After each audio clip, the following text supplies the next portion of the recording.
महाराष्ट्रातील सरकारी कर्मचारी पेन्शनधारकांसाठी मोठी आणि एक महत्वाची बातमी समोर आली आहे.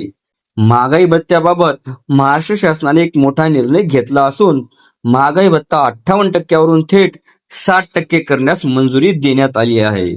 या निर्णयानुसार 1 जानेवारी 2026 पासून सुधारित वेतन संरचनेतील मूळ वेतनावर 60% दराने महागाई भत्ता हा लागू होणार आहे. पण सर्वात महत्वाची बातमी म्हणजे जानेवारी 2026 ते जुलै 2026 या 7 महिन्यांची महागाई भत्त्याची थकबाकी या कर्मचाऱ्यांना त्यासोबत मिळणार आहे. ही थकबाकी ऑगस्ट 2026 च्या महिन्याच्या वेतनासोबत रोखीने देण्यात यावी असा हा शासन निर्णय आहे.